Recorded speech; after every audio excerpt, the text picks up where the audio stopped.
দেখতেই পাচ্ছ তখন করা হয়েছে। এখন আরো বড় বড় দেশি মোরগের ঠ্যাং ফ্রাই করা হচ্ছে। দুটো আসবে দেখে আরো দুটো পিস বানিয়ে দেওয়া হয়েছে, এই দুটো ভাজে দেওয়া হবে। দেখো কত মজা করে ভাজা হচ্ছে। ভেজে সুন্দর করে লাল লাল করে ভেজে নিতে হবে উল্টে উল্টে।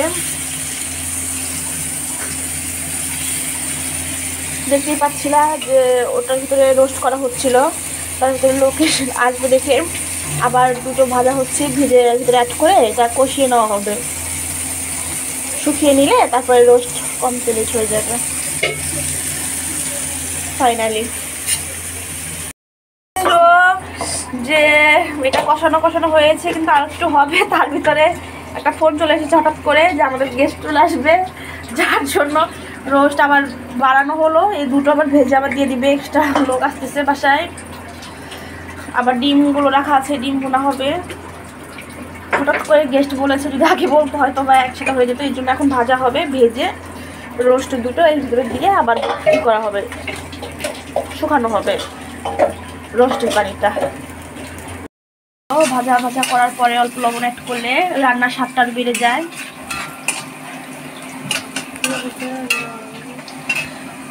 ভাজা ভাজা করে নিলে এটা ভালো হয় খেতে। এর ভিতরে এই যে পেস্টটা অ্যাড করা হয়ে গেল, বিভিন্ন রকমের মশলা, পেঁয়াজ রসুন বিভিন্ন কিছু দিয়ে অ্যাড করে মশলাটা করা হয়েছে। এখন রোস্টের মশলাটা কষানো হচ্ছে। এটা যখন শুকিয়ে আসবে তখন আসলে রান্নার ইয়াটা স্বাদটা বাড়বে।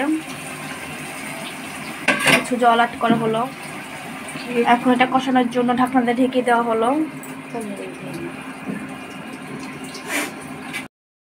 তেল তেল উঠে এসেছে, ভাত হয়েছে, তার মানে আর বেশিক্ষণ লাগবে না মশলাটা করতে।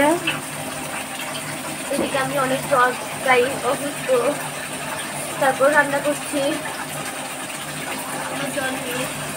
দেখতে পাচ্ছ তেল তেল উঠেছে, তার মানে মশলাটা অলরেডি হয়ে এসেছে।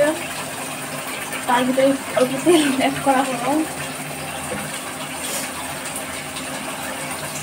এটাকে নাড়াচাড়া করে নিতে হবে কিছুক্ষণের জন্য। যখন মশলার পেস্টটা ঘন হয়ে আসবে তখন ওটাতে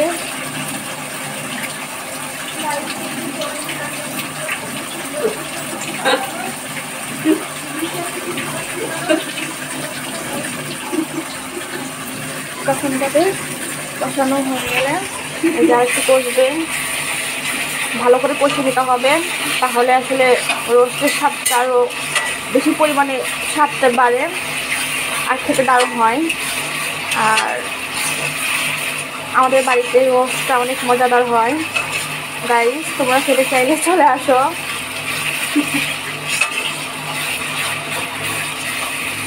প্রচণ্ড পরিমাণে মজা হয়। দেখতেই পাচ্ছ মশলাটা কষানো হচ্ছে, তেল তেল উঠে যাচ্ছে। আর একটু ভাজা হলে, আর একটু ভালো করে ভাজা ভাজা করলে তেলটা উঠে যাবে। তখন কষানো হয়ে গেলে এটাতে কিছু পানি অ্যাড করতে হবে। দেখতেই পাচ্ছ ভালো করে নাড়িয়ে চাড়িয়ে ভেজে নিচ্ছি।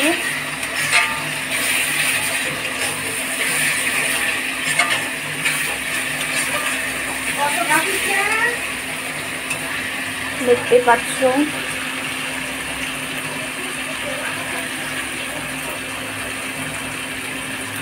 আর এখানে তো সব কিছু ভাজা করাই আছে, এগুলো দিয়ে আসলে রোস্ট হবে, দেশি মোরগের রোস্ট। তো কষা হয়ে গেলে এতে পানি অ্যাড করা হবে। দেখতেই পাচ্ছ হয়ে এসেছে। আর একটু কষবেন। যখন মশলাটা কষে আসবে তখন ওই যে অটোমেটিক তেল উঠে আসবে, লাল লাল করে তুলে নেওয়া হচ্ছে। এখানে রোস্ট করার জন্য কিছু পেঁয়াজ, কিছু রসুন গোল গোল করে কাটা হয়েছে। এখন রোস্টটা কীভাবে রান্না করতে হয় সেটা তোমাদেরকে দেখাবো বন্ধু। ভালো লাগলে আমাদের পাশে থাকবা, সাপোর্ট করবা, আর বেশি বেশি করে কমেন্ট করবা, যাতে আমি উৎসাহিত হয়ে তো অনেক আর ভিডিও দেখাতে পারি রান্নার। মাখন। রোস্ট ভাজা হয়ে গেছে, এখানে কিছু পরিমাণে তেল অ্যাড করা হলো। এবার কীভাবে মশলাগুলো কষিয়ে রান্না করতে হয় তোমাদেরকে দেখিয়ে দিব। কিছু জিরা দিয়ে দিল, সোমবার, তেজপাতা, তারপরে গরম মশলা, সোমবার দিয়ে দিল, লং, সাথে কিছু অ্যাড করেছে। ভাজা হচ্ছে তেলে। এখন কিছু পেঁয়াজ রসুন অ্যাড করা হচ্ছে। পেঁয়াজ রসুন অ্যাড করাতে রোস্টের স্বাদটা বাড়িয়ে দিবে।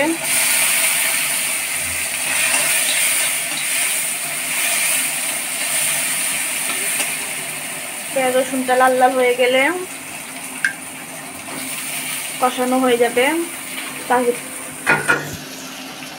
দেখতে থাকো সবাই কীভাবে পেঁয়াজ রসুন কষাতে হয়।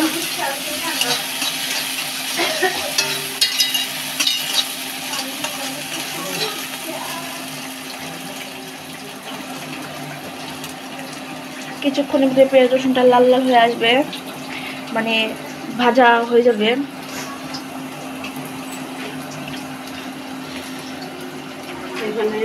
লাল লাল হয়ে আসলে এই মশলাটা দিয়ে দেওয়া হবে। এর ভিতরে আদা, জিরা বাটা, পেঁয়াজ রসুন, ধনিয়া গুঁড়া, মরিচের গুঁড়া, লবণ সব কিছু অ্যাড করা আছে। এটা লাল লাল হয়ে আসলে, পেঁয়াজ রসুনটা লাল লাল হয়ে আসলে তখন ওই মশলাটা অ্যাড করা হবে।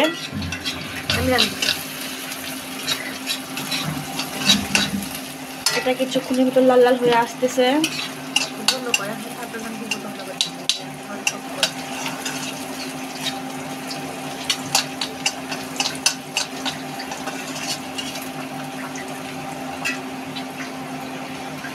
দেখতেই পাচ্ছ সবাই, এখানে লাল লাল করে মাংস ভাজা আছে, আর এখানে তো বেগুনি করা আছে 2 রকমের। তার আগে করা হয়েছে একটা চিকেন দিয়ে বেগুনি করা হয়েছে, আর একটা বেগুন দিয়ে বেগুনি করা হয়েছে।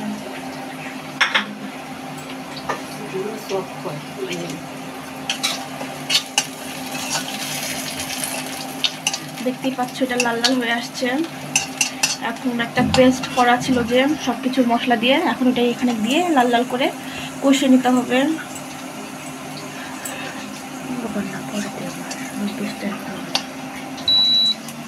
পাওয়ারটা বাড়িয়ে দেওয়া হলো যাতে অত তাড়াতাড়ি হয়ে যায় রান্নাটা।